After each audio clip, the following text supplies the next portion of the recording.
Morning, everyone. It's good to be able to share with you this morning and to be able to join you in worship. It's been a little while, I think, since I've been able to do that, so it's nice to be back with you today.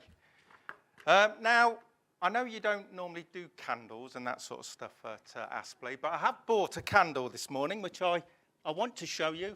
And if you can't see it at the front, it's on the screen behind. And I'm going to light it. Now, you might wonder why I've bought a candle. Try not to set the church on fire. There we go. So this is my candle. Now, the candle holder is a bit unusual. That's why I bought it this morning. Because the candle, the tea light itself is pretty standard fare. But the candle holder, it's not plastic or a shiny bit of rock, but it is in fact made from salt. And given our reading this morning, that's where Jesus says, "You are the salt of the earth and you are the light of the world." I thought this little visual aid symbolized what our theme is this morning. So I'm going to stick it on the table, and if nothing else, if my talk ends up being a bit boring, you can at least look at the candle and focus on that. So we're going to be thinking this morning about being church and changing the world. I think you've been looking at various aspects of being church, and I think I might be right in saying this is the last one in the series. I'm not 100% sure, but you've been thinking about different things about church, and today we're thinking about how by being church we can change the world. As a church, we believe that we are called to change the world, that we're not meant to be a holy huddle or a church that stays within these four walls, that we are meant to get out there, to make a difference in our world. And we're going to use this passage in Matthew chapter 5 to help us think a little bit about that, how we can change the world by being salt and light. So the outline of my talk is pretty simple this morning. I'm going to talk a little bit about salt. I'm going to talk a little bit about light. And then I'm going to pull those thoughts together and think about how we do this together as church. Okay, well, I don't know about you, but when I got to thinking about changing the world, that felt a bit daunting to me, if not impossible. How on earth, where do we start? You look around the world, the problems that exist, some of them are quite complex, some of them are enormous. Just where do you start changing the world? So I started to think about people who have changed the world. And I came up with a few. These are all Christians who've changed the world. There's people like William Wilberforce and John Wesley, Florence Nightingale, William Carey. I think William and Catherine Booth are there, Martin Luther King, Amy Carmichael. Also put a couple of other people on there. You may not be able to see these that clearly, but there's Michael Faraday. He discovered electricity. He was a Christian. What a difference electricity makes today. You wouldn't be seeing those pictures without it. And then there's people like Joseph Lister, who was the pioneer of antiseptic surgery. And I could go on. There's lots of people who you could say have literally changed the world. I also thought of this guy. Well,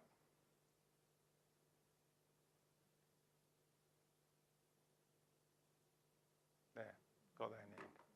This guy, we've been thinking about him recently when he died, and he was a great evangelist, he was a great preacher, whose ministry brought thousands upon thousands of people, whose lives were changed, people who came to know Jesus Christ through his ministry. I was privileged once to hear him. I think I went probably with some of you from here at Aspley. We went over to Villa Park on one of his missions. And he literally has changed many lives. So I think it's true to say that as Christians, we can change the world. But I don't know about you. As I think about all these people, I'm feeling a bit disheartened. I'm kind of like thinking, well, where do I fit into all of this?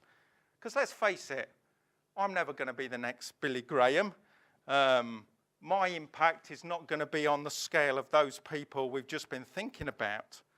where do you start? I'm feeling a bit insignificant in light of those people, a bit inadequate, out of my depth. What am I going to do to change the world? And that's why I love this analogy of salt. Because if you think about salt, think about a few grains in the palm of your hand. It's tiny.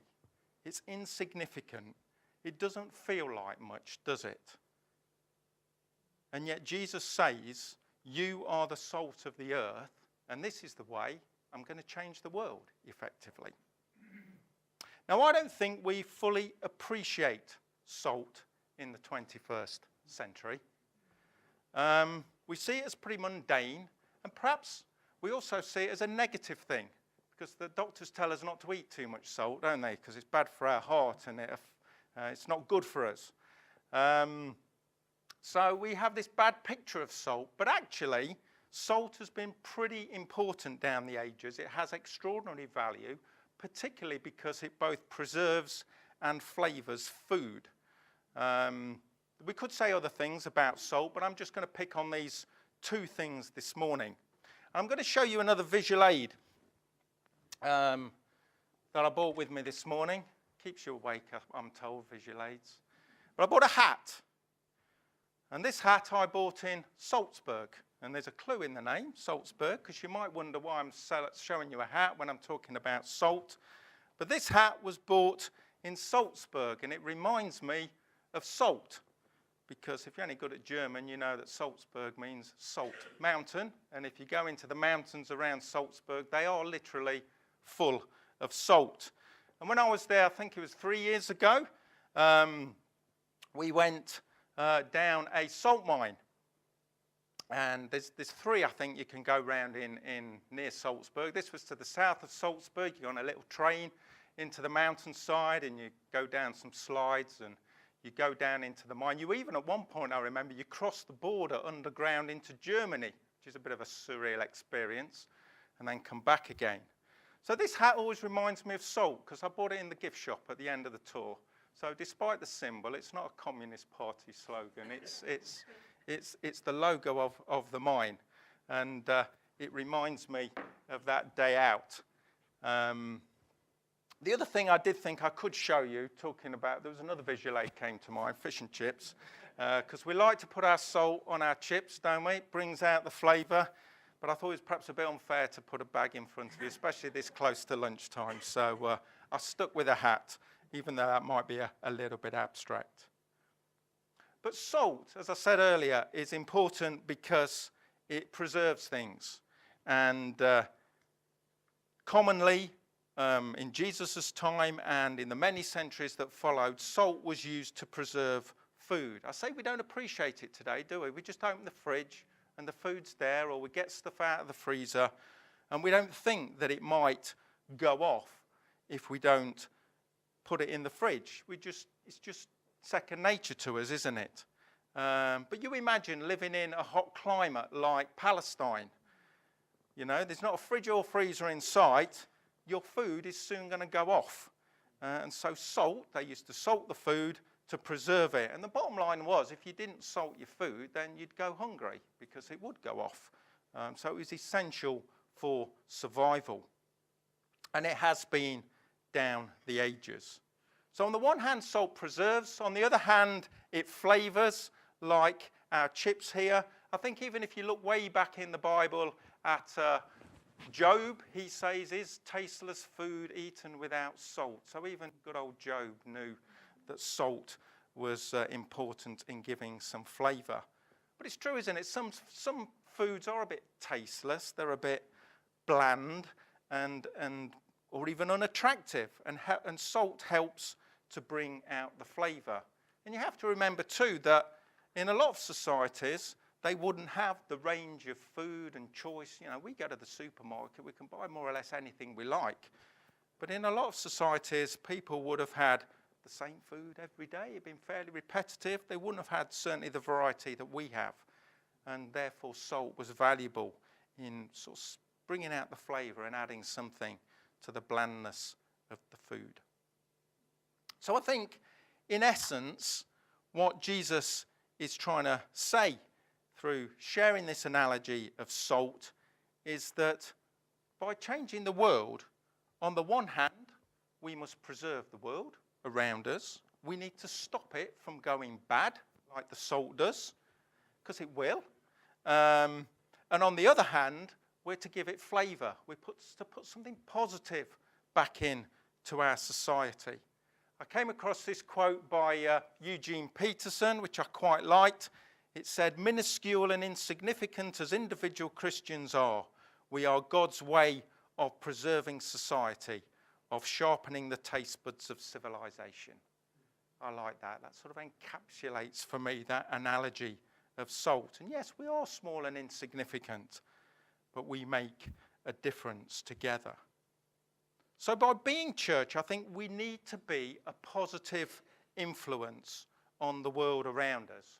Another theologian I read put it this way. He says we are to influence society towards a form of life which is more just, pure, honest and compassionate, a closer reflection of God's own character. In other words, we're to reflect God in our society. Now, of course, we're never going to be as good as God. We're never going to be as perfect as God is. But we should reflect something positive of God's character, such as being just, such as being pure, being honest, compassionate. Paul, when he writes to the Corinthians, says that for we are to God the aroma of Christ amongst those who are being saved and those who are perishing. We are to be that positive influence in society. And I think as by being church, it's that collective effort. As I said at the start, salt seems pretty small, pretty insignificant, but when you put all that together and we all work together, then we can make a difference to society. For a start, we proclaim the good news that tells people that they are perishing. You know, what's he saying? John 3:16, for God so loved the world, etc., that we might not perish. So we bring the good news into the world, but we also bring lots of other good stuff as churches. You look around what churches do in our society, running food banks, running toddler groups, debt counselling, loads of stuff. I've been involved in churches long enough to know that churches do make a difference in our society. Take them away, you will notice we're not there. And I look at what you do as a church, the different activities you do, the different groups that you run in the week, the different people you're in contact with. That's all part of being church and changing the world. So what about light? I've talked a bit about salt. Let's pause and look at light for a minute. I think light's quite different to salt. Salt's perhaps more of a hidden influence. It's perhaps something that tends to do its work behind the scenes. Over time, perhaps, whereas light is more immediate, it's more obvious, it's in your face. Jesus, in that passage we read, talked about a city being on a hill. This one's not on a hill, and probably wouldn't have been the picture that Jesus had in his mind. That's Perth, Australia, I'm told. But it's very noticeable when all the lights are on. It's unmissable, in fact. And as churches, I believe we are called to stand out. We're to be noticed. We're not to be afraid to serve God and declare his message. And I found this passage in Philippians 2:15, which says, you may become, well, let me read it in its entirety, it makes a bit more sense. Do everything without complaining or arguing, so that you may become blameless and pure, children without fault, in a crooked and depraved generation, in which you shine like stars in the universe. So Paul recognizes that we live in a society that is crooked and depraved, that needs preserving, that needs some positive influence, but we are to shine in it like stars in the universe. Now, if you want light, chances are you need one of these. Incidentally, have you bought a light bulb recently? Anyone been shopping to buy a light bulb? You know, in the good old days, it's getting like you, Pam, now, talking about the old days, you know, it was, do you want a 100 watt, a 40 watt, 60 watt, and you might ask for a clear one or a pearl one, that's the word. Now you look in the shop and you go, where do you start? There's that many different fittings, and you have to translate what a 40-watt bulb is. And I've come home more than once with the wrong fitting and had to go back shopping the next day. But this one's as fairly standard as I could find. And I want you to imagine just for a moment that this light bulb is you. Okay, it might be hard for some of you, but let's imagine this is us. There's nothing wrong with it. It's a good bulb as far as I know, but it's not very bright, is it? It's not shining very brightly at the moment. Well, not yet anyway. And it's a bit useless, isn't it, like this? And again, it reminds me, like the analogy of the soul, it reminds me that sometimes as a Christian I feel a bit unlit and unbright and a bit useless. But if you plug it into a fitting, and I should have a picture of it up there so you can all see it. But if I plug it into a fitting and discover the wonders of electricity that Michael Faraday discovered, then the light will hopefully shine, something like that. I wasn't going to do a live demo this morning. I thought I might blow myself up. But then those lights are extremely useful, aren't they? They show us the way in the dark, and they are very valuable, particularly when it gets dark outside. Now, Charles Price, I was reading his commentary when I was preparing for this morning. He talks about this passage in Matthew, and he talks about how we should derive our light from Christ, from Jesus. It's very tempting sometimes when you read that passage about you are the light of the world to think that we have to imitate Jesus. We have to be light like Jesus is light. So we strive to be like Jesus and to shine for him in the world. But Price points out that we're actually not the source of the light. It's Jesus who's the source of the light. Jesus elsewhere in the Bible described himself as the light of the world, did he not? And I find that encouraging, because it then means I'm gone from feeling like that lonely, disconnected light bulb that doesn't shine very much to, and thinking about how I'm going to change the world and what have I got to do, to the realization that it's less about me, it's more about Jesus and what he wants to do through me. It's about being connected in to the source that is Jesus Christ and being open to let him work through us. We don't have to strive to be light and salt in the world. We derive our energy from Jesus Christ. He's the source. And it's through him that we make a difference in changing the world. Now, there's also a warning here in this passage. And we'll just look at that for a moment, because we're told quite clearly in the passage that salt can lose its saltiness, and we're told that light can be extinguished. In other words, there's no guarantee of staying salty or being bright. Now, I read somewhere, it must have been in one of the commentaries I looked at, that apparently somewhere southwest of the Dead Sea, there's a big hill, which is 15 square miles in size. I think it's called Jebel Uzdum or something like that. My Hebrew's not great. But apparently it's a hill of salt, and they mine salt from this hill.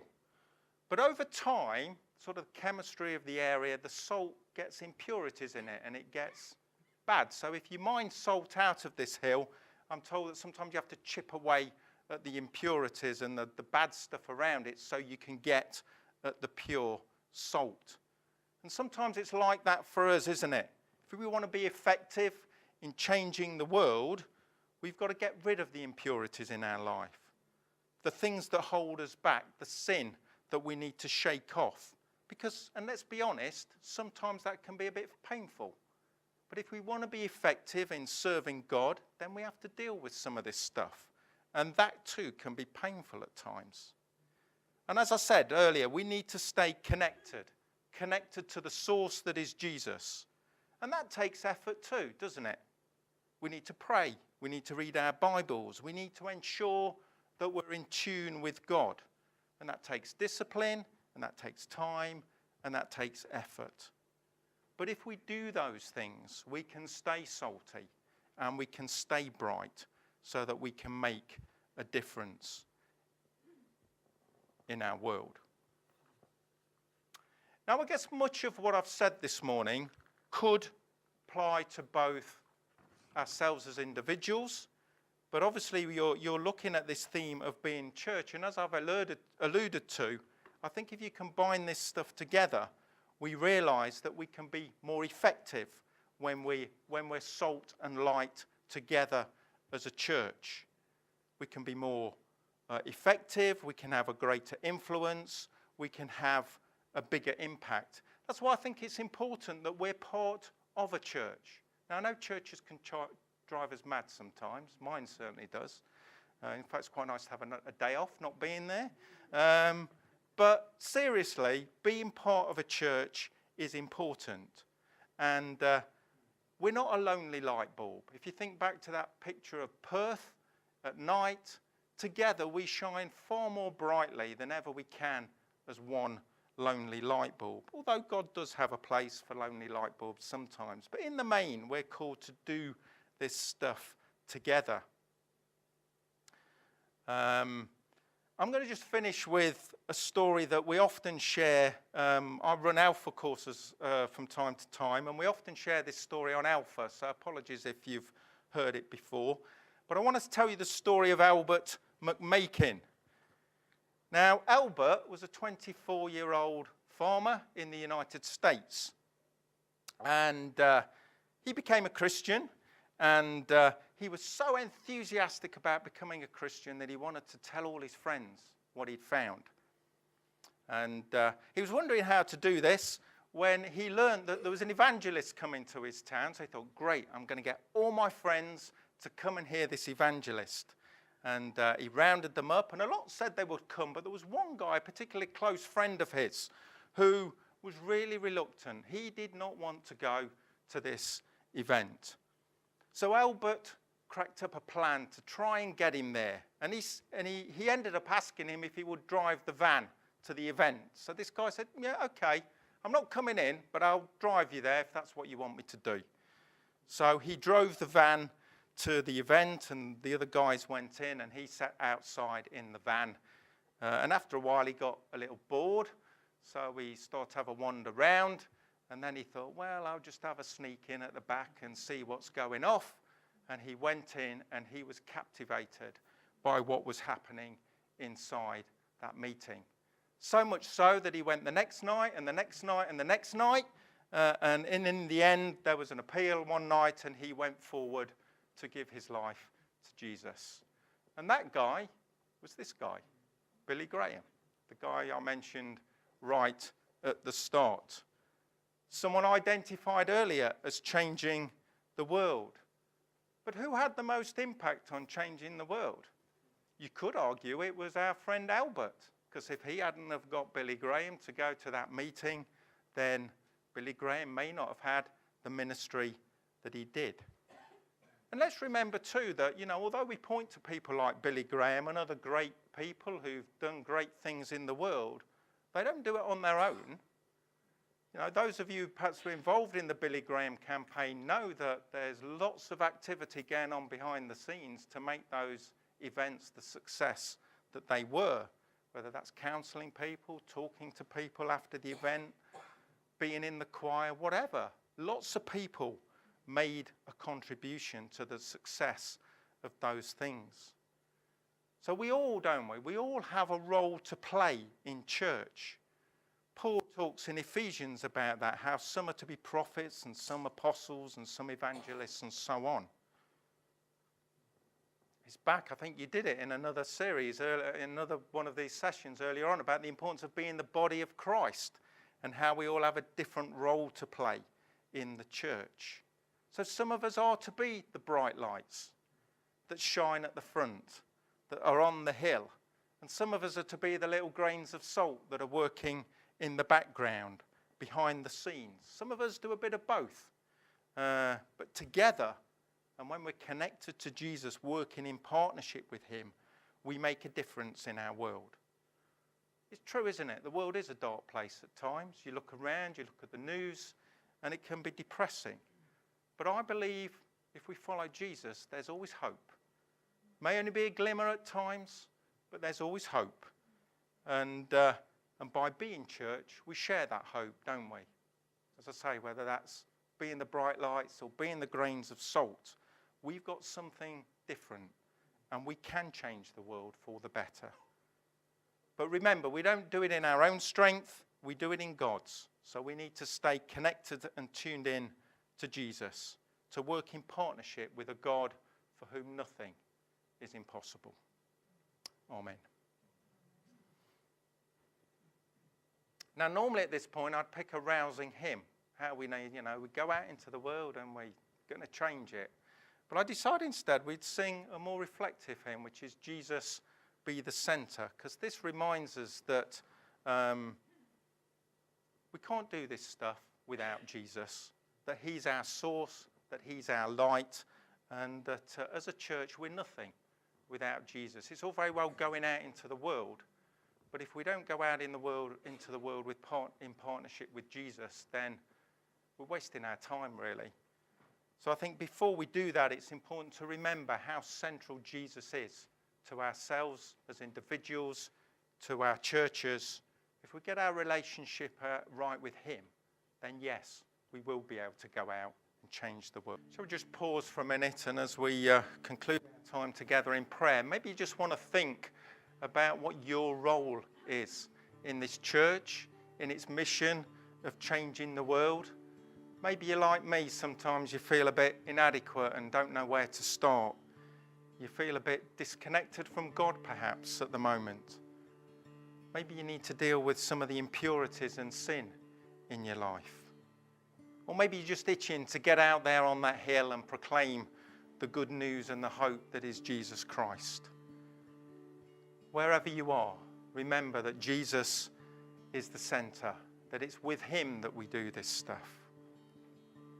So Lord, we thank you that we can be church together, that you're here amongst us, that we don't have to do this stuff of changing the world on our own.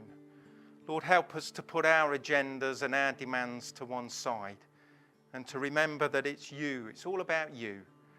And Lord, that we would be open to allowing you to work through our individual lives, through our lives as a church.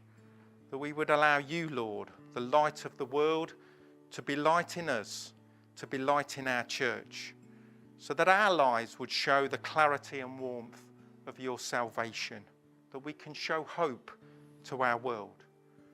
Lord, that we can change the world for the better because of the work that you have done. Amen.